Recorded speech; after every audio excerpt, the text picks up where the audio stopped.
Hi, everybody. I put a link in the chat. If you can access that, please.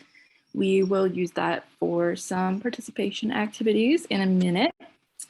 Let me just figure out how I'm going to do this. Okay, I'm going to share my screen.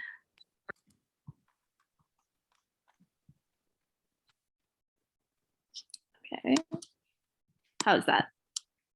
Yeah. Not bad. You can see that? Yes. Perfect. Okay, so my topic today is flourishing and culture in health research. Let me see if I can see you guys. Okay, sort of. I'd first like to acknowledge that even though we're meeting virtually, we're still indirectly meeting on Treaty 6 territory. And we're really fortunate to be able to have these conversations, have really critical discussions openly and freely. I also want to have a disclaimer that I don't have the answers today. I think someone might have to mute themselves, please. Thank you.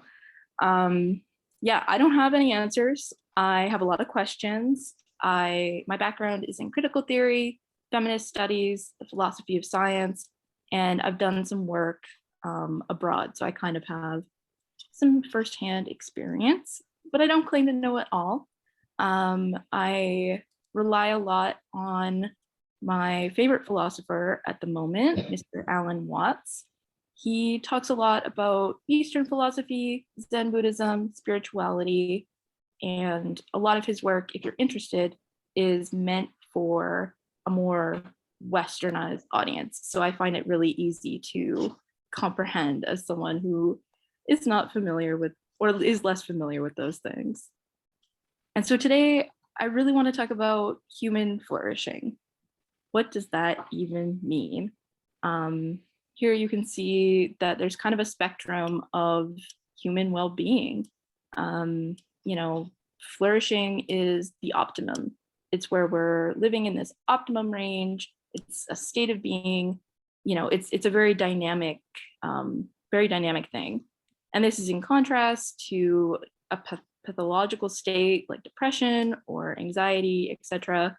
But there's also this state in the middle where you're not really doing great, but you're not really not doing great.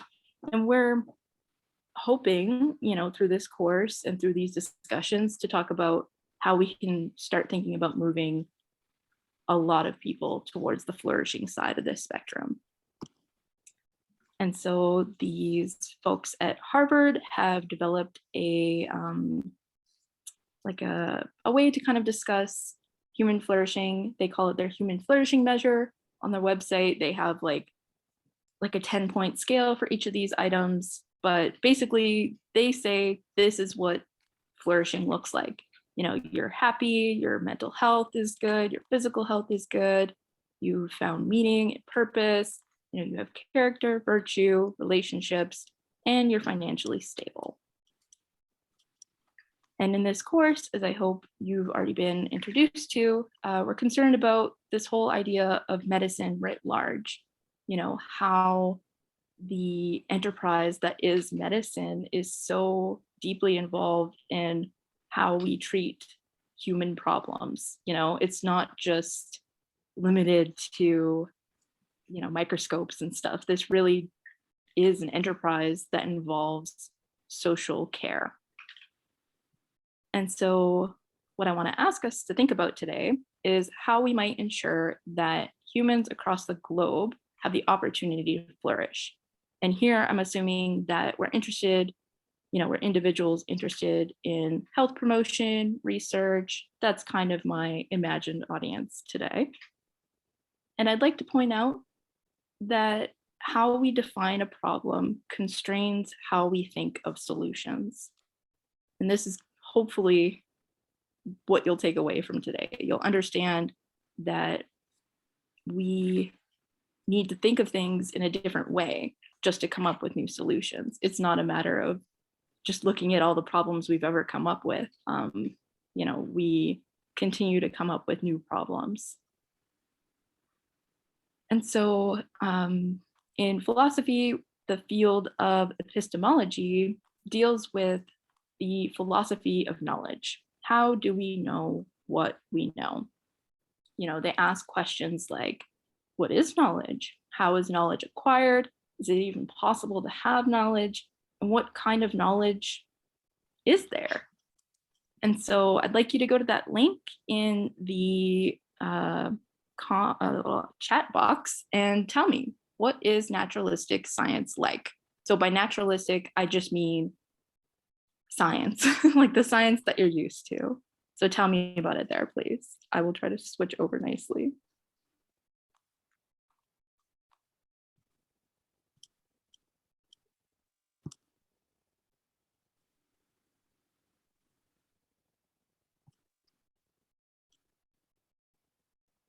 Oh, just kidding. I have technology, man. This is the one. Okay, now you can see this. Yep. Yes, perfect. Okay, so I would like for you guys to use your little sticky notes and tell me about science. You should be able to find the sticky notes kind of on the side left here. So I can repost that link, I guess. Yeah, it's in the chat. Yeah, Maybe people who came late don't see it. I don't know. Okay. So I've posted it again. Okay. Yeah. Nobody wants to tell me about science. We're all scientists and we have nothing to say about science. Standardized, yes. Yay. Tell me more. Tell me more, everybody.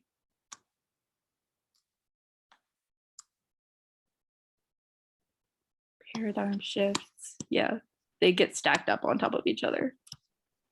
Measurement, observation, standardized. Ooh, who said paradigm shifts? Can someone tell me about that, please? That was me. Okay, tell me about it. No, I said paradigm shifts because, you know, contrary to this idea of science being fixed, it's often cyclical, right?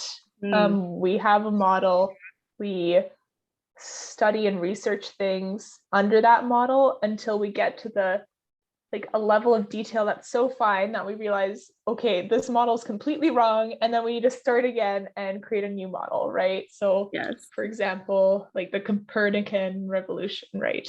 With the heliocentric solar system. Yeah. Yes.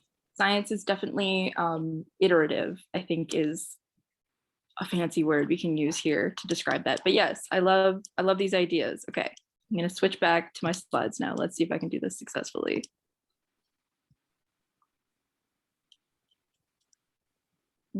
Okay, there we go. So I think you guys are on the right track. So I would say that science can be thought of, the word I'm going to use is quantitative, just because that feels like the simplest word I can use to describe what I'm trying to talk about. But, you know, it's precise, it's supposed to be falsifiable, physical, objective, value-free, rational. You know, we have our evidence-based practice, and it's all very one type of knowing. So we use science and we look at our data, and you know, we've got all these numbers and we do calculations and we've got our statistics, and it's great. It gives us so much information about the world, but we also miss another type of knowledge. And so we call that experiential knowledge.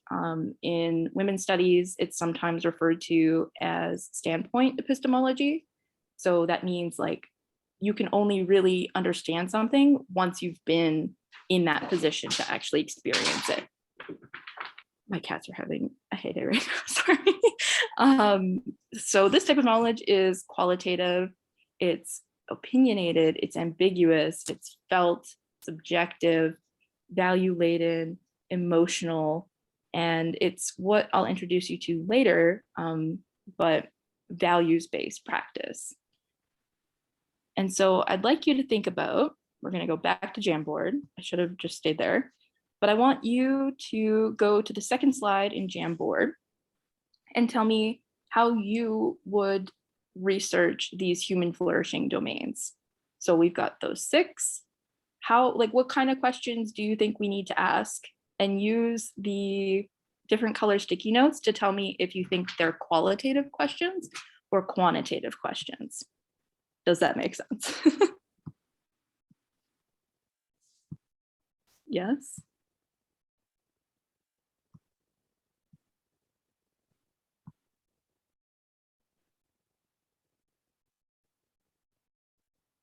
So yeah, someone moved to quantitative questions. You can copy and paste them.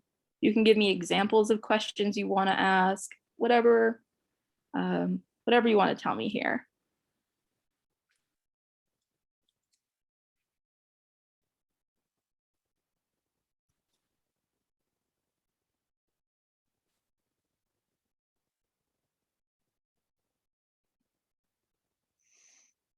Yeah, so I see that you guys are bringing a lot of qualitative stickies everywhere.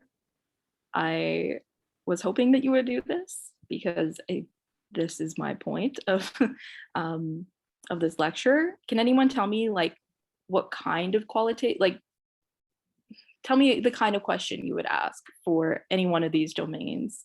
If you had to pick the most important one, what kind of question would you ask? Would it be quantitative or qualitative? Which domain would it factor into, do you think?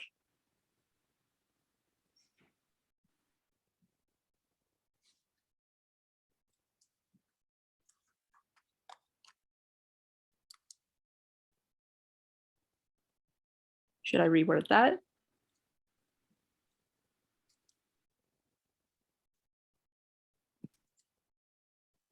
No?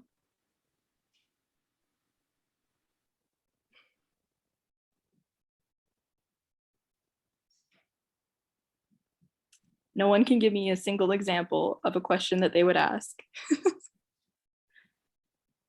I guess the question I would ask for maybe meaning and purpose would be how would you describe a meaningful life for a qualitative question? Perfect, yeah. Perfect, yes. Anybody else? I see we have one. How does meaning change with culture? And that is a very good question. How do we even measure? We couldn't measure that quantitatively. Nobody else has any comments? I'll go back to the slides. Sorry, I try to think of an elegant way to do this, but there is none.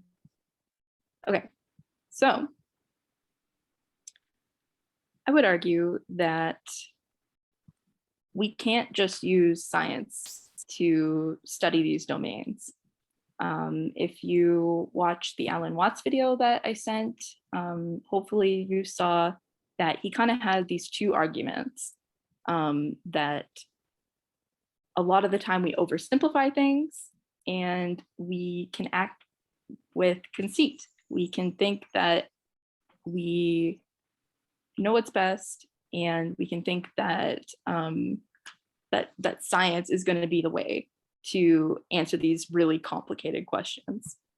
And so, as you guys kind of pointed out, I think really only the mental, physical, and financial aspects are readily quantifiable. If we want to take, this human flourishing project seriously, we have to expand our methods. It's an oversimplification, even if we focus in on these quantifiable domains, there's still a lot of missing pieces that we get, or that would occur if we fail to look at the bigger picture and qualitative aspects. So, even if we have our perfect data, our interventions are only best practice. Our answers are usually formulaic. Alan Watts points out that there's unintended consequences and that we don't really know the universality of our data. And so I'm hoping to teach you about a topic or a concept called epistemological hegemony, or no, well, we'll say hegemony today. I don't know. And so I want to keep it really vague because I'm hoping to kind of illustrate this critical thinking process. So here is our number one best idea. Let's say it's science, artificial intelligence, whatever you want to think of as like the current idea that's like praised. Think about that. And we have a tendency to be proud of our best idea. We're proud of it. We like being right. I'm not sure if you guys have ever heard of like the concept of the ego. Hello. But this being right and having pride in our best idea, like we're kind of defensive about it. We might also be ignorant about other ideas that exist. We think we have a solution and we might not even look at other possible answers because we think we have the solution.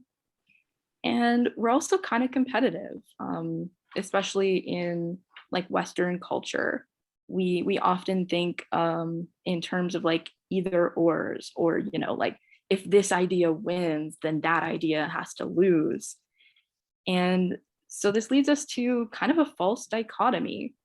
We take our best thing and we say like, this is the best. We don't even want to look at the other stuff. And this is an oversimplification, of course. We'll get into the nuance here shortly, but this idea of like, these two things have to be mutually exclusive and one is definitely better than the other is this concept of like a false dichotomy. And so if you noticed on those slides before, a lot of the descriptors that I had there were actually opposites of each other, right? We had our quantitative, our qualitative, and these are all opposites. And I think it wouldn't be hard for everyone in this room to acknowledge that one column is given more prestige in our society than the other. Would anybody like to guess which one that might be?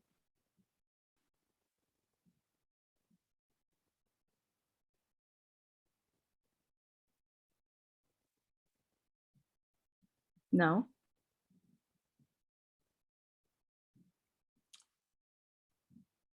Can anyone tell me? Two answers in the chat. Oh, two. Okay, thanks. Yeah. Quantitative. Yes. Sorry, my screen, I chose little computer. Should have had a bigger screen. But yes, especially in Western society, like we love our science. Science has this great authority. And what I'd like to caution us against is this, I'm calling it conceit. I know it feels like a yucky word, but I think it's good to use yucky words so we can treat it seriously.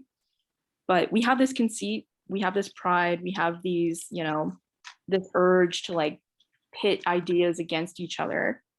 And we kind of try to ignore critical questions. We can be a little defensive.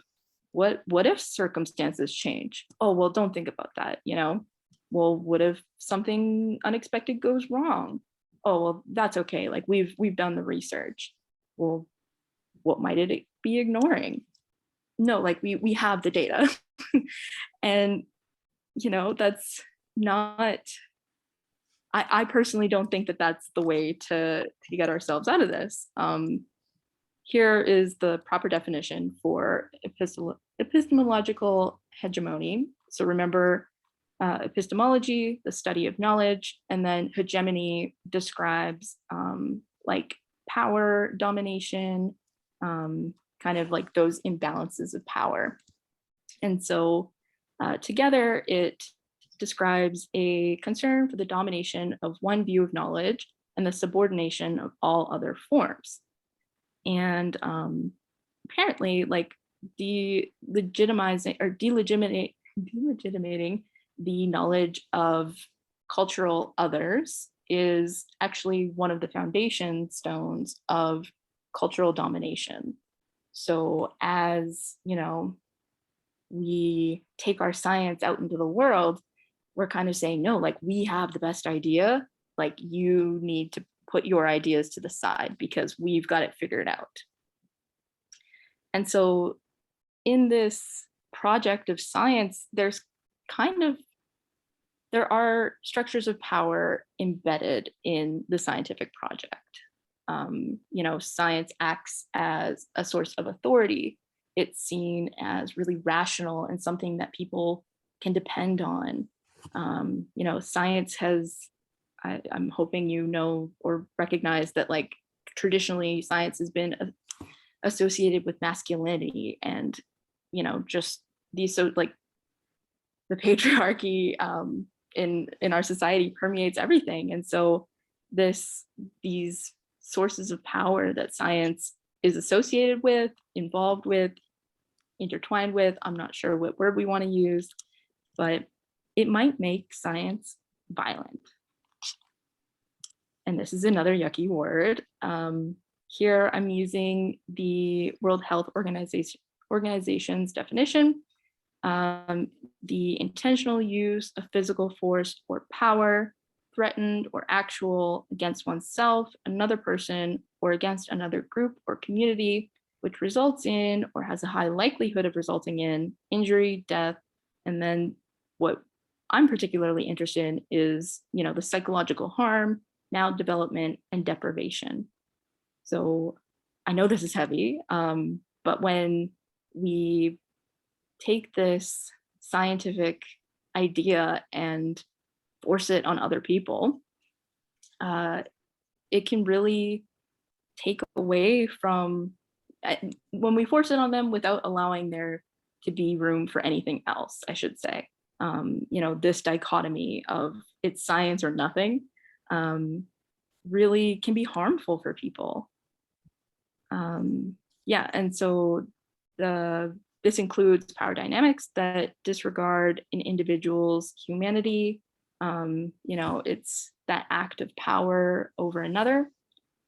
And it really reflects this quote from the video. Watts calls it the rampage to improve the world, which I think is hilarious and true.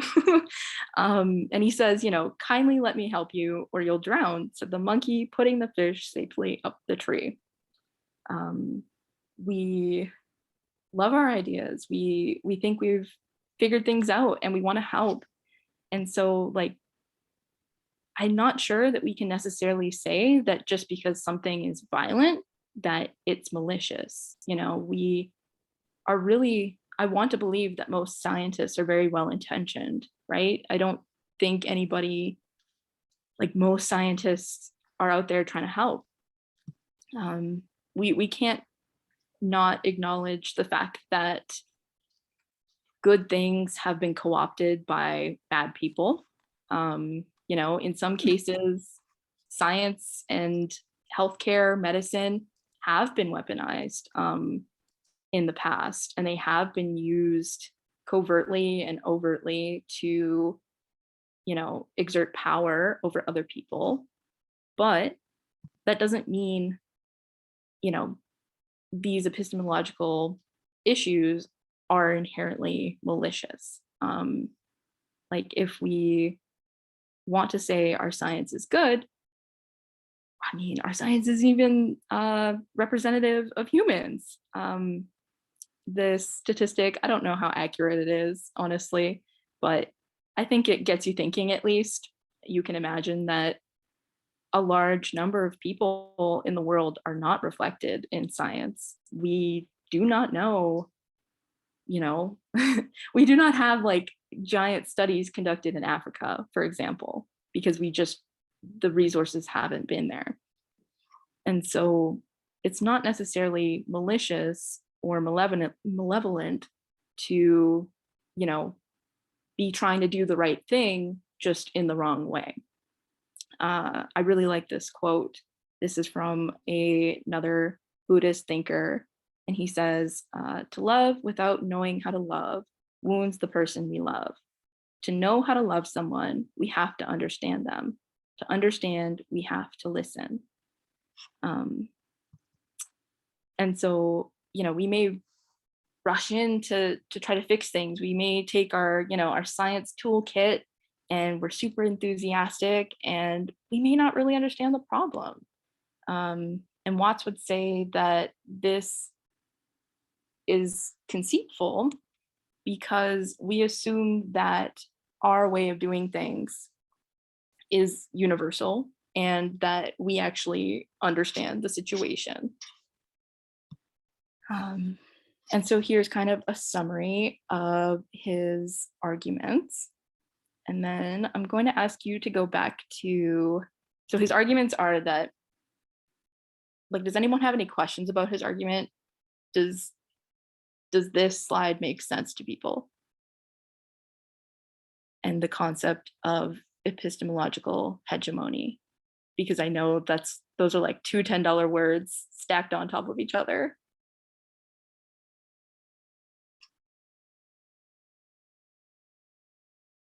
Yes, I hope it makes sense.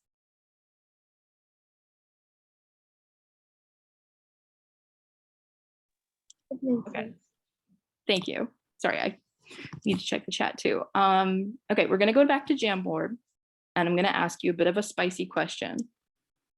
So knowing what you know about epistemology, I want you to tell me what you think.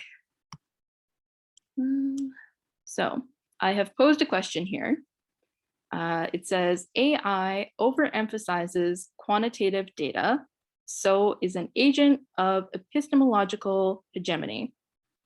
Now, I don't expect nice, neat answers on, there are no nice answers. I'm forcing you to make a difficult decision, but I want you to put a sticky note in whichever side you support and give me one reason why you put your sticky note there. We're trying to kind of understand both sides of the argument here.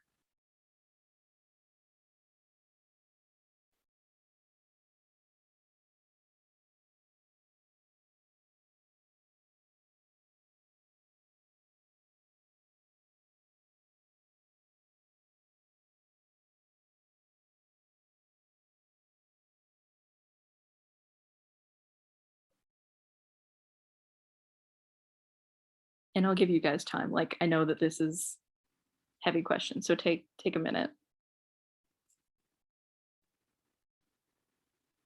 Did someone just delete my box? It's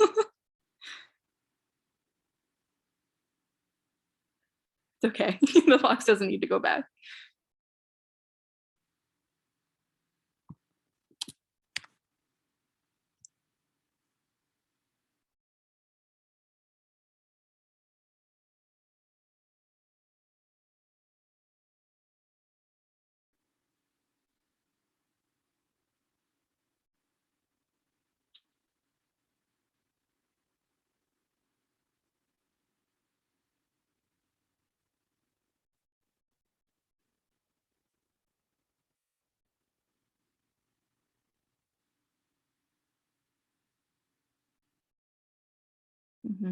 I like this point. It does depend on the source that the data is collected from. Would you like to expand on that? I hate to call people out, but yeah, I think you're picking out a really important point that I think you guys will talk about more in the AI section of this course, about how the way that we collect our quantitative data is so important. Yeah, I guess I was just thinking about these large tech companies that are developing these different AI technologies. If they're collecting data from traditional sources from these high income countries, then certainly it would reinforce this epistemological hegemony. Yes. But ideally, if it were more evenly distributed, then it might have a more accurate representation of the whole population. That's the line of thinking I was referring to. Yeah, thank you. That's very, very thoughtful. Yes. Yeah, I'm kind of excited about what kind of information we could find out one day, like the kind of problem solving that we could do with that type of data is really an interesting, thought experiment to think about all the possibilities and new things that we'll learn. Does anyone else have any other points that they'd like to make?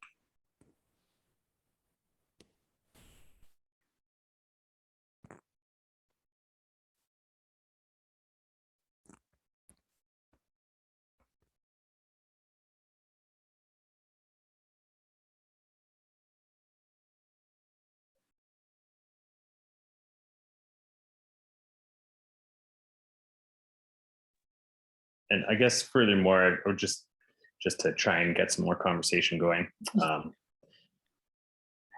think that there's coming from a medical point of view, there's certainly an underrepresentation of minority groups in research studies that are being done and like form the foundation of our knowledge and how we practice.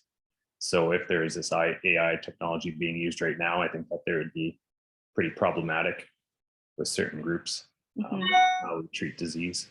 Yeah. I mean, even the way, like there are like we're in philosophy, like ideal land right now, where,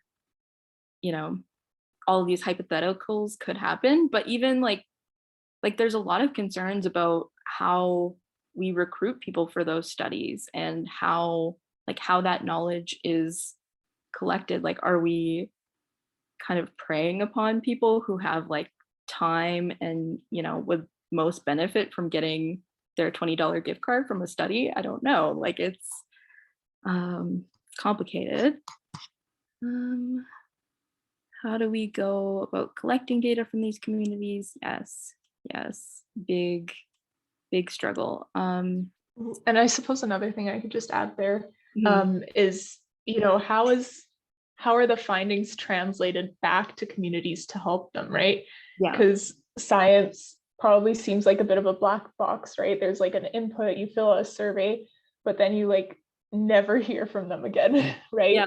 So yeah, there's also that aspect of it too, right? Like, how do we bring that knowledge that we get from collecting all this data to help everyone instead of just staying behind a paywall in a journal?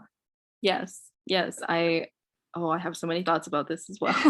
Like how we're generating this knowledge and we're saying like, this is the best, most important knowledge. We're going to use it to make all the decisions in society, but we're not going to really handle it very fairly. And that's where this concern for power really comes in, at least in my mind. I will go back to my slides since nobody likes my Jamboards. Wait, go back here. Yes, okay. And so one of the topics that I've kind of recently become more interested in is this idea of collaborative intelligence.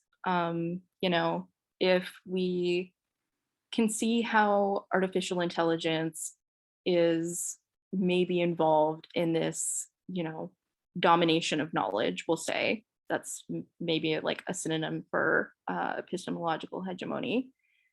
How can we start fixing that? How can we bring in the qualitative information that we're missing? And that is really placed, like taking the emphasis off of like, ooh, artificial intelligence, so cool, like awesome.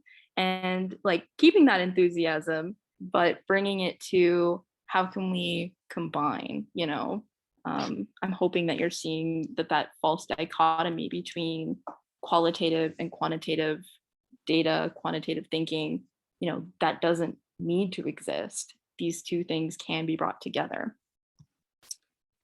And so here are kind of my suggestions for, I'll go back here first. So Watts says our theories are oversimplified and we're conceitful.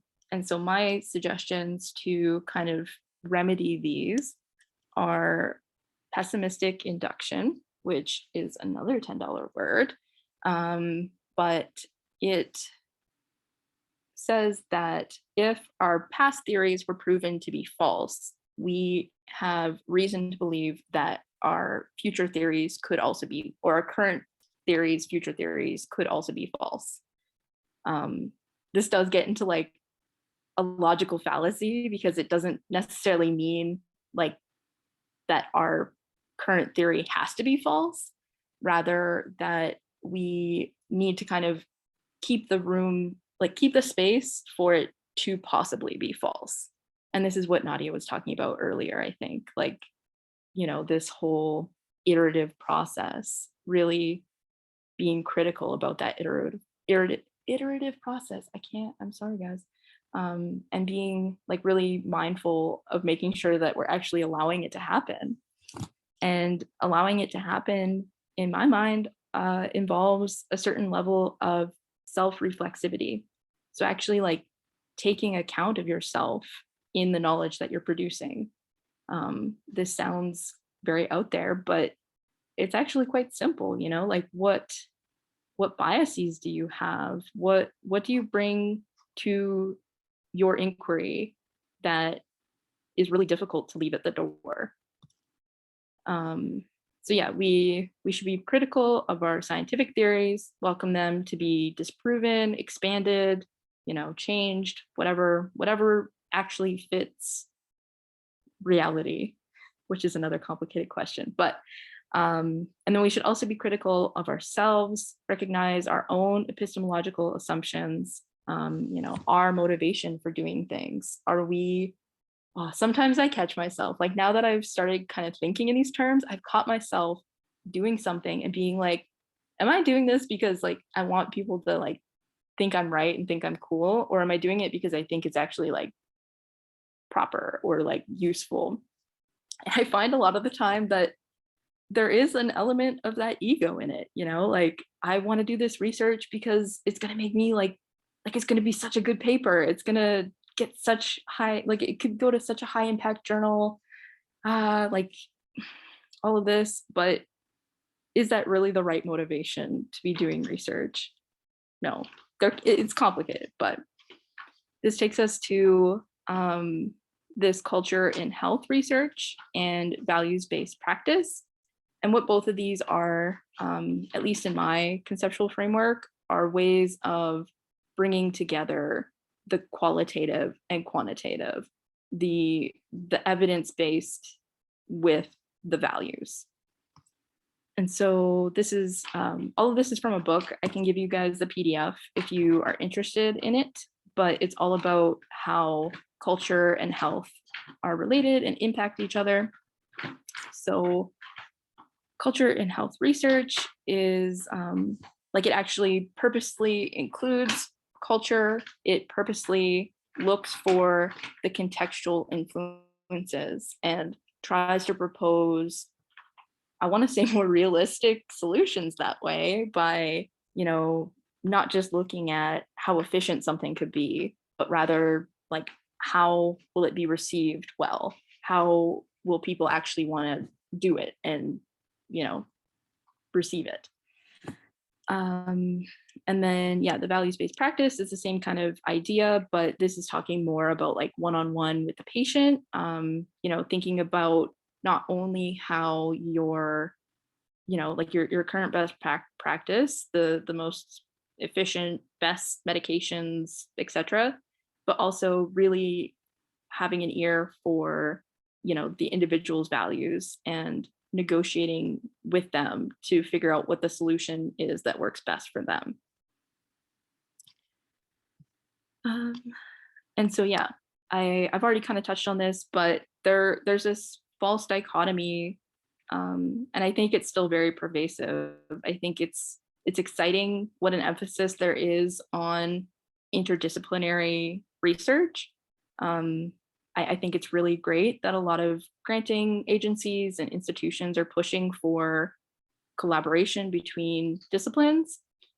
But I really think that we can see it as not just, you know, one like science and art and like squishing them together. Like, I think there's so much room for possibility here in like totally transforming and making new things that wouldn't be possible if either were left alone.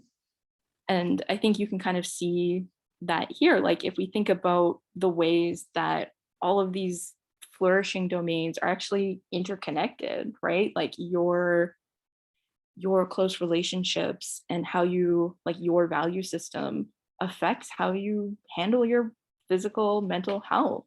It affects how you live in the world.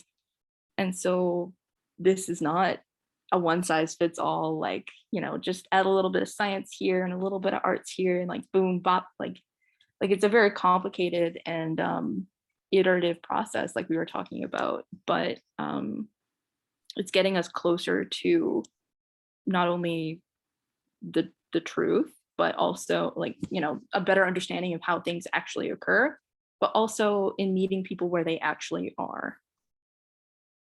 And so some of the common techniques for culture in health research. So this is talking about not only like going global, but also looking at, marginalized populations, misrepresented populations, misunderstood conditions. So they use a lot of ethnography, like really developing relationship is a huge factor in the success of these endeavors, going in and actually like including whatever group you're interested in the development of that knowledge.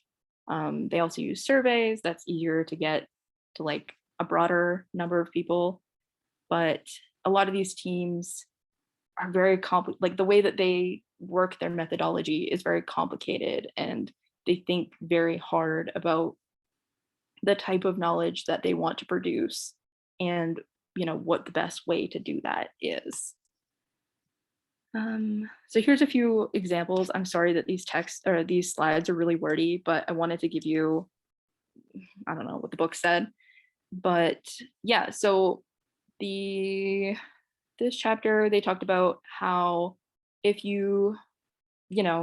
my favorite example in this context is weight loss. Like, a lot of people get told by their doctor that they need to lose weight. And I think the easiest solution, like the automatic response is, oh, well, you need to change your diet. You need to increase your exercise. But when we just keep it at that level, we totally miss the fact that like people won't do things if they're too hard.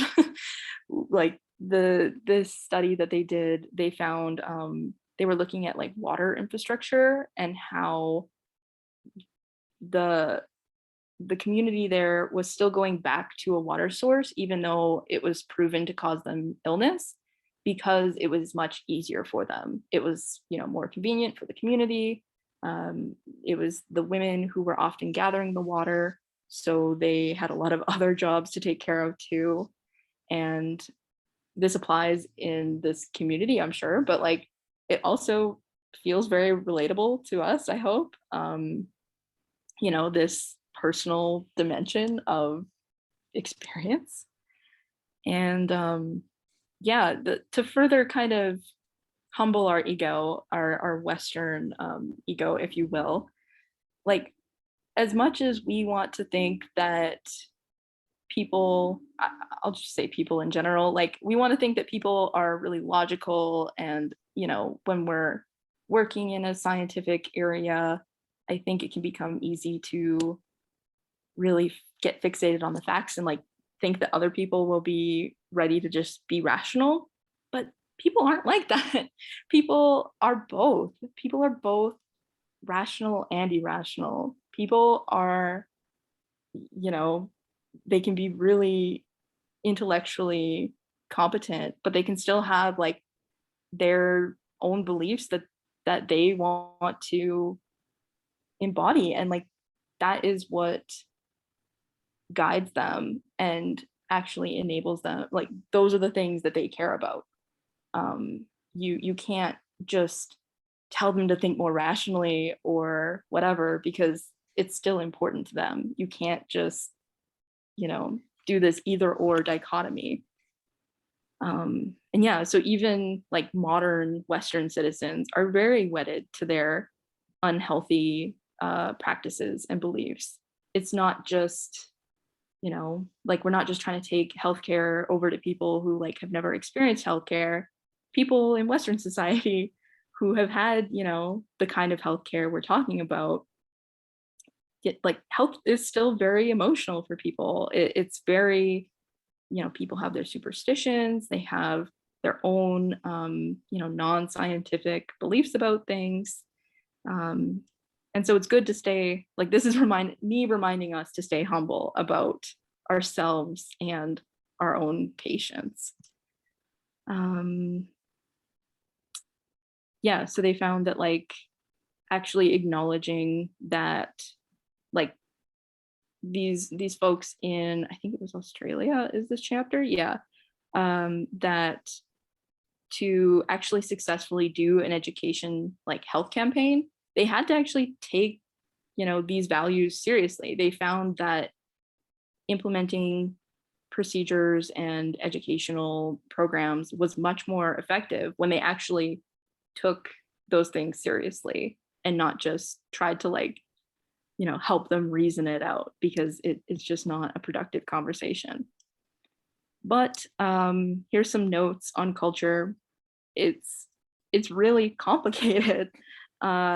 We can't really just go outside and see how culture works. It's very much a black box. It, you know, can play into, like, larger communities, smaller communities. It can depend on, you know, people's relationships that they have with each other. Like, that's how, like, the way that culture transmits is so complicated and is very much a situated experience. You know, one person in the same group is going to have a slightly different understanding of that culture.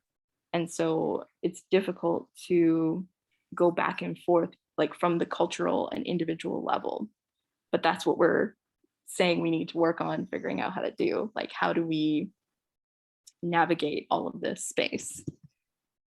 But culture and health research is not actually very easy to conduct. As you can imagine, it becomes a lot more complicated to fund a project when there are different people working on it, different types of work going on. You know, institutions aren't really set up for, like we still have our faculties, we still have a lot of division in the academy, and there's just some practical things that are difficult. And a lot of researchers get tasked with doing this research. Like, in the papers that I've read, it seems like, you know, a researcher will develop like an ongoing relationship in one location. And that's really great because they get so much more insight that way.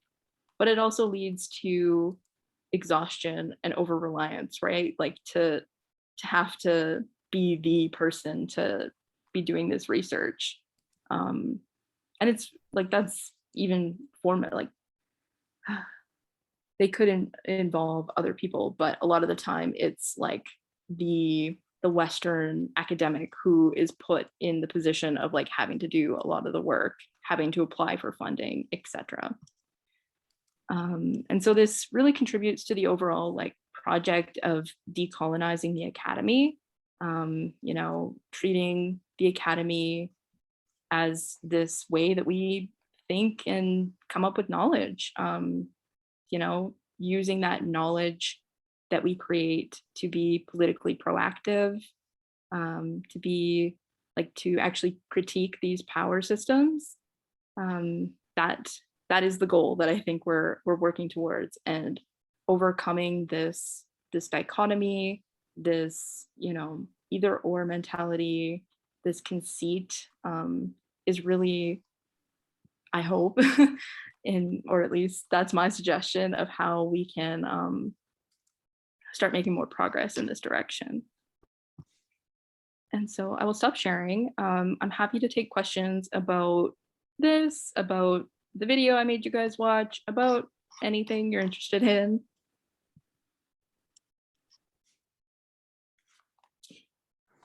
Yeah, it's kind of interesting when you think about, like, merging art and science. The interaction I had with Leonard Cohen, which is basically described halfway through that video I sent you about throwing young people under the bus. What was in it for him? Well, we talked a lot about how difficult it is to figure out who the fans are and where they live. Like the head of the worldwide fan movement for Leonard Cohen lived in Helsinki, but he couldn't even find the other people in the same city who like Leonard Cohen. And so while we were talking about the BAMF classification and borderline changes, we were also talking about biomarkers. Maybe there's something in the sewage or the water that we could measure to tell you where the Leonard Cohen fans are. So, I mean, I don't feel that I exploited him at all. He got a lot out of it. And it isn't practical, of course, to analyze the water to find the Leonard Cohen fans, but it was a fun thing. So at the end of the day, you can also think about success. I mean, in terms of impacting the arts, the borderline changes category in the BAMF classification was like the big element that influenced the arts.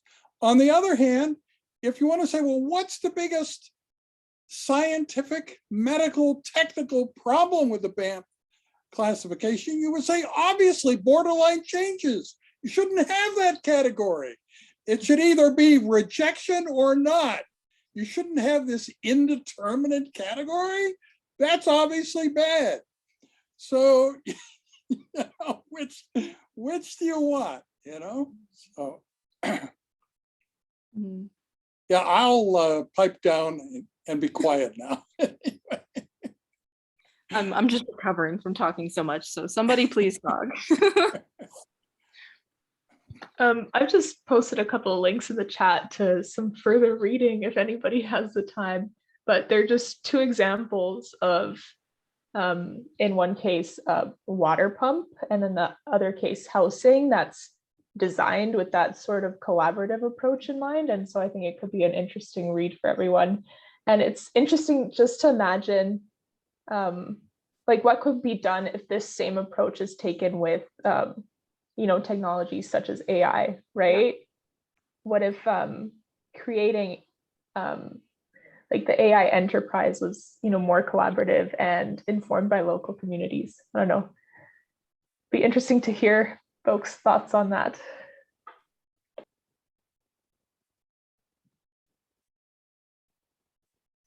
So, you know, there's another aspect of the AI thing here, in that eventually there will be sort of like living beings, although not really, but sentient machines, smarter than we are, we think, or smarter than we are in some way. And then we'll be thinking about how to treat them and what rights they have and so on. But unlike all other minority groups, they might actually be able to communicate more data, right? So you're doing some sort of survey, maybe the sentient machines would be able to get 100% participation, right? And like whatever their interests were, they could definitely be represented in every survey, you know? So unlike the usual minority group, yeah. So it's kind of comical to think of turning life on its head like that. Yeah, it's very interesting for me to think about, like, because this is my, like, the kind of like qualitative, quantitative schema is kind of how I approach things here. And like thinking about what AI will even, like what the singularity will look like if we think about the kinds of information that AI is currently able to digest, right? Like you can tell AI, here are, you know, like theoretically you could replicate the brain, right? You could say at this moment in time, this neurotransmitter is at this concentration, like blah, blah, blah, right? but I often find myself wondering, like how does that compare / translate to like actual lived experience? Is that even comparable? Like, will AI, like, can AI even understand the dimensionality of human experience? Like, there's all this pseudoscience about auras, right? The idea that all of us are surrounded by an aura and so on. That's not actually true. But I think there probably are other things that we don't know about, that we cannot detect, that, you know, eventually machines might be more sensitive to those things. Like even pheromones, we all fake it and we talk about pheromones as if, yeah, we really know what they are, and we know when we're in the same room with somebody, they really, you know, interact with us completely different from when we're not in the same room. But actually, most of us, you know, would say, give me a single instance where your decisions were influenced by pheromones, would be struggling, right? But there are going to be other things like that that I think will be real and that AI can detect better than we can. So in that way, they'll be more thoughtful, more sensitive, you know, and more capable of thinking about nuanced things and the ineffable than we are, right? They'll be better at things that can't be described in words in certain categories. Mm-hmm. But from a philosophical, I can't talk today, I don't know. From a philosophical perspective, there is an argument about like reductionism, like how can you actually reduce experience down to those things, right? Yeah. And I think it's going to be a really, I don't know the answer. I don't know. So I'm not pushing my 6-minute video, but I would point out you all have time to watch it. But in it is the fact that, you know, Amir and I spent the night at the Pearson Airport sleeping on the back of, you know, electric carts, and you only get 3 hours because that's the only time that they're free and so on. So what about that? Was that a completely unpleasant experience? I would have thought so, but, you know, Amir at the time said he was enjoying sharing these unusual experiences with me, even that one, you know? So it's hard to be too categorical about things. You know, and we're saying, well, this, you know, Amir Grozdenik machine just doesn't get it. He doesn't know what pain is, you know, something wrong with his sensations if he's saying he enjoys spending the night in the Pearson Airport on the back of an electric cart. But, you know, who knows? Maybe some kinds of knowledge and feelings are accessible in Pearson Airport, sleeping on the back of an electric car. You can't get any other way. You know? Yeah, and I think, like, I mean, I don't know Amir, but I assume that like his personal history also contributed. You know, like he must be an outgoing, like open-minded kind of fellow, like that kind of those dispositions, and that, like, I don't know. I have difficulty imagining how AI would be able to like comprehend that, you know, the uniqueness that went into that situation being a pleasant experience as opposed to an unpleasant one. It's really curious to me. What would you like to say, Amir? I think it's a good point. Yeah, like I was thinking, like if you place like artificial intelligence sort of between me and Dr. Solis in that experience that we had, there was like a bunch of people rushing to get to a hotel, like we mentioned, and they'd probably just get to the hotel, have to turn around, people complaining, and then there's us there sitting on these carts, and like AI would be like, which side do I take? Do I like who is normal, who is not? And yeah, so I mean, the science of it, we knew that all the hotels close to the airport were full, and we knew when our flight was. So we knew that there was no sense in going to a hotel, because by the time we got there, we just had to turn around and come back. Yeah, so that was a scientific certainty. But everything else, I guess, we were flying by the seat of our pants and just making it up as we went along. But we knew that taking a taxi from the airport would be stupid. So yeah, but even that reflects like that unique interplay, right? It feels so natural to us that like, oh yeah, of course I'll just stay in the airport. But I can imagine like maybe not a well-programmed AI, but like a programmed AI that would think, no, I'll get to the hotel, I'll get 5 minutes to charge or whatever it does. And like the better decision is to make it back to the airport. Like that's the better decision. And so bringing in this, lived experience, this experiential, like the you-ness of the situation totally changes right. the possible outcome, right? Yeah, there were many sort of poetic aspects of what we were doing.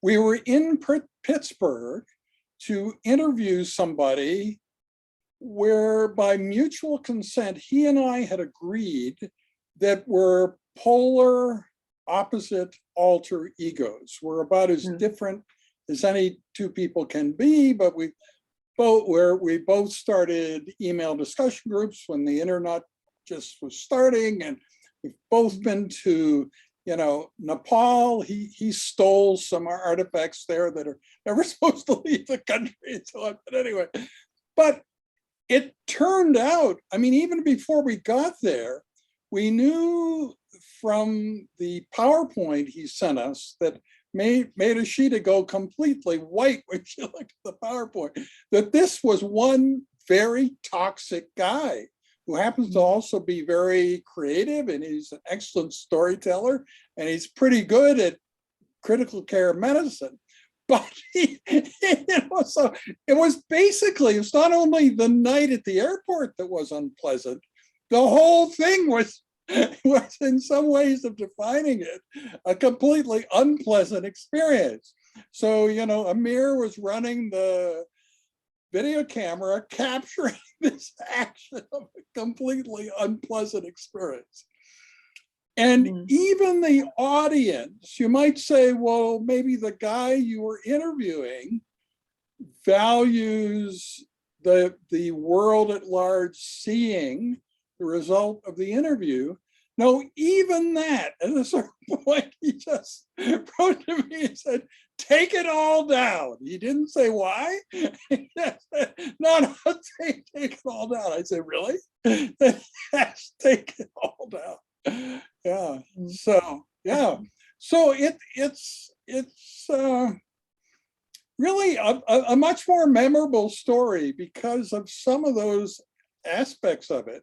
Why did no women go with us on the trip? Because we already knew that, that just wasn't logical. This was such a misogynist person that so yeah, it's sort of a men-only, completely unpleasant kind of trip. But on the other hand, I had never met the guy. We'd interacted a lot. I had a natural curiosity about him.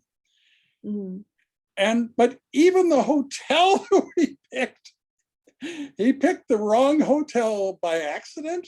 So he starts out apologizing how we're at the wrong hotel. Doesn't matter to, Amir and me. We got to Pittsburgh, we're in a hotel, whatever it is, it's fine, So yeah, anyway, it's kind of cool. Yeah, I like the word that you used there, like the curiosity about it. I think that really plays well into what I'm trying to kind of advocate for, like just being curious and like open to seeing the things differently, right? Not just like you could have gone into that experience, like, okay, robot Kim could have gone into that experience programmed thinking, okay, this is what has to happen. If it doesn't happen, game over.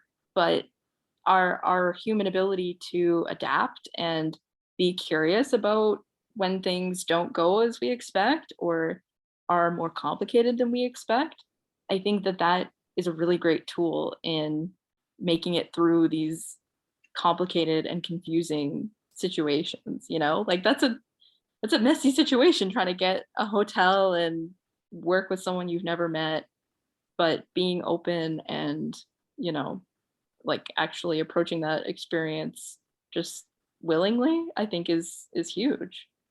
Yeah. And integrating that kind of attitude into other aspects of our lives, right?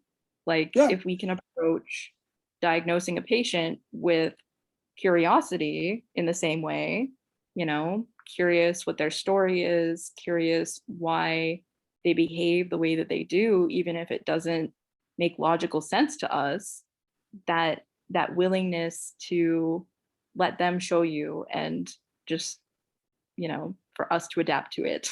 Right. And then thinking of the written record, right? Mm-hmm. Like when you see a patient, do you write down absolutely everything? Well, that's not really possible. But like the memoir that I'm writing likely won't contain anything at all about the guy we went to visit. But every character in that memoir was heavily impacted by this guy, the visit, his PowerPoint. No, it would be not in our interest to talk about that in the book, but still it's a kind of unspoken shared story of practically everybody. Yeah, and I think that reflects like how dynamic our relationships are as humans. We want to be able to separate ourselves. We want to be able to see ourselves as these like really rational agents that are totally autonomous, don't have any like connections to anybody.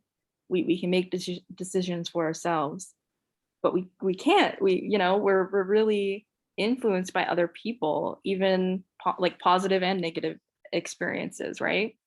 That this is how we, like as a patient approaching healthcare, for example, it's really difficult to isolate why someone would do something over another, and understanding like the complex relationship that they have towards that subject. Like you can have so many new conversations in that space, right? Right. Like it, yeah. Yeah. So like the male perception of how, other women are they just a little other? Or I think he's the person that I met who has such a continuous feeling every moment of his life. He feels that women are like so different. He talks about, estrogen-free areas and stuff. It's a more profound feeling with him. Mm-hmm. And so there are certain lessons from this that I think, it was kind of a really unpleasant thing that I probably learned more from that weekend than most comparable periods of time. Yeah. The extremes are really what can teach us to appreciate like the middle path, Yeah. Seeing how extreme some people can be can really make us understand why things need to be kind of brought into the middle, why really extreme thinking can be dangerous. Introducing those ideas. Yeah, and then saving people, salvation and stuff. You probably know these stories better than I do, of famous writers who've befriended murderers who are really pretty bright and cerebral people, and succeeded in getting them out of prison with promises of reform behavior, and they go on and kill other people. It's a terribly complicated world, actually, and simplistic assumptions hardly ever work. But you have to make approximations, right? I mean, the only way to get things done is to say, well, this isn't exactly right, but approximately it's sort of like this. Yeah, and I think that's the key. Like, if we waited until we had the fullest, most complete picture of knowledge ever, we would never do any. Like, we would just be waiting forever. Yeah. But there's a difference between acknowledging that our knowledge is still evolving and, working within that context versus I'm right, like everything I know is the best, like this is it. Right. I think there's room for humility and like critical reflection. Yeah. One of the fun things about the area where my office is now, I have a lot of other people around me in the hallway, mostly people in training, but also other faculty.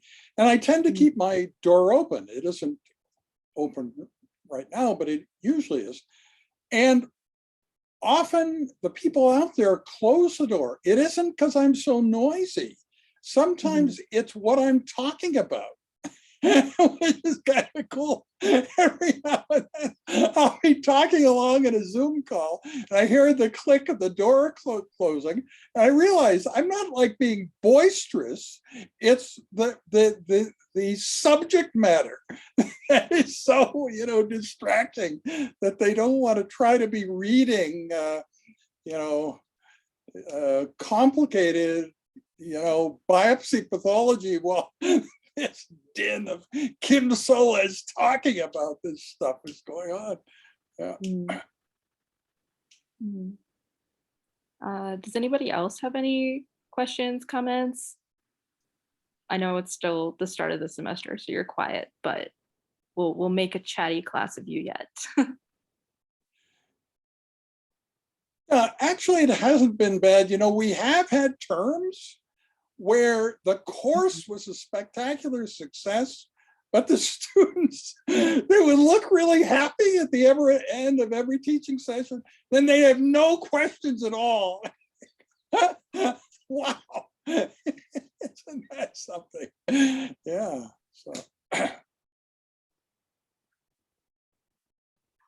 So now on Tuesday, you get 2 kicks at the can there. So 7:30, you can see kind of the interaction in raw form, right? So, and let me tell you, how does this relate to my career and some surprising things about it? So I've been engaged in humanitarian projects in Nepal since 1998. So that's a long time, 24 years.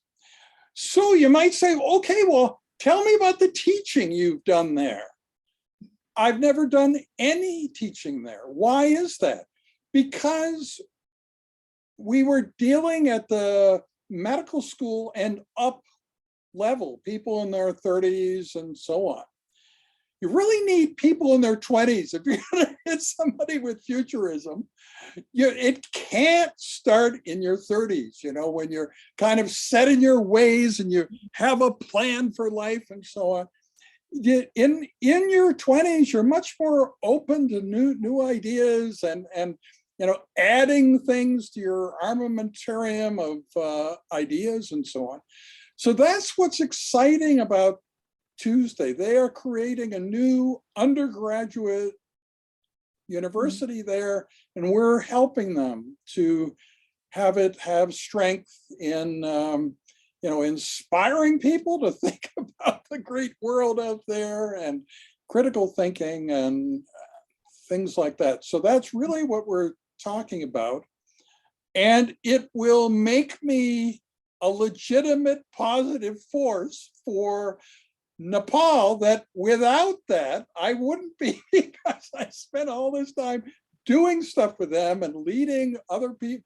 So I was in charge of of the university's initiative there, and we created a new medical school there devoted to rural health. And yeah, that's all true, but it still is a bit odd that I didn't do any teaching there. And that was because the things that I'm expert in or know the most about really didn't fit the audience that I was interacting with. And now this will change. We'll be creating a course for people in their 20s or late teens. And then the other surprising thing I predict. So are you thinking that Nadia and Taryn will be the only kind of teacher we can provide, right? Young people will be the only ones teaching them in this, course that we put together next summer? I don't think so. I think they're going to be senior faculty that hear about what we're doing and are so embarrassed that we don't have any senior faculty helping us. All it takes is for one of them, for, Osmer or Jack or one of the main teachers of the course say, I wouldn't mind teaching a Nepalese audience. Yeah, and then that'll be really cool, right? So it doesn't mean that people like Nadia and Taryn have to do all the heavy lifting for the whole course. I think once people understand what we're doing, I think their natural, basic human goodness, the thing I talk about a lot, right, will come to the surface, and they'll volunteer to spend some time next summer teaching a Nepalese audience of undergraduates. How about that? Yeah. So that's my prediction of what will happen. We've got 4 minutes left. Yeah. So do any of you have any burning questions? How are things going so far? This is the first time that the medical students have overwhelmed the regular students to such a great quantitative degree. So are there any problems with that? Are they being like mean to you, or are they cutting you off? Or are they stomping on all your punchlines of your jokes or anything? No? Okay, not so far. Eh? Okay, well that's good. Maybe we've selected for 21 really well-behaved medical students. Yeah. Don't speak too soon. What? Don't speak too soon. I see. Okay. And what about the other way around? Are the medical students happy being here? We've already heard from some who are, and I guess the fact that the numbers keep going up, so I told the dean we had 18 medical students and they were so keen, and so I realized we already had 20 by the time I told her we had 18. By the next morning we had 21, and I don't know what you think is the coolest number, but I think 21 is a pretty cool number, but I realize we may get even more than that. Mm-hmm. Yeah. So any other questions, discussion? If you want to know who's going to be there at 7:30, Kashika, who is from India, she's going to be there at 7:30 on Tuesday. So if you show up, you won't be like, oh, I don't know, man, it was just Nadia and Kim and Taryn. No, there'll be other people for sure. So. And we're not that bad. No, we aren't. We're fun folks. Absolutely. Yeah. But 7:30 is early. Yeah, but it's 8:15 p.m. In Nepal, so it's about as late as you can do something and not have everybody just going to sleep, I guess. So, yeah. Well, look, I think this has been a great teaching session. Thank you very much, Taryn. So the plan on Tuesday, I don't know if you like spontaneous things, but that's kind of what it is. We have a plan for what we're doing at 7:30, but what we do at 2 in the afternoon depends upon what happens at 7:30, right? If Taryn and Nadia present and Arjun Karki thinks it sounds great and they need to expand this and that, then that would be the way. Or if he thinks it's completely terrible, they need to start over. Yes. Anyway, so at 2 o'clock, yeah, that's the other thing about being spontaneous. I told you I had something at 3 on the 18th. It appears to be unclear that it really is at 3, but I might have something at 3. So I might have to leave at the end of 50 minutes, but I also might not. So, there, how's that for uncertain? So if you're looking at for a set piece, Tuesday is not it. Tuesday is bound to be surprising, I think, in both ends, both the But in a good way. What? In an exciting way. Yes, in an exciting way. That's right. Embracing ambiguity, uncertainty. Absolutely, yeah. Totally, yeah. And David Pierce, one of the founders of transhumanism, he is the person I'm most certain will want to take part in the course this summer. So he loves talking with students. He loves taking part in the course. Yeah. So I think at the very least he would be the only senior faculty, and I think we'll get a lot more than that. Because people think, well, if David Pierce is doing it, why am I not doing it? What's wrong with me? Yes. So anyway, yeah. So that's how I see things going. Okay, then. So thank you all very much, and we'll see you on Tuesday. Some of you, if you're really energetic, twice on Tuesday. Great. Bye-bye.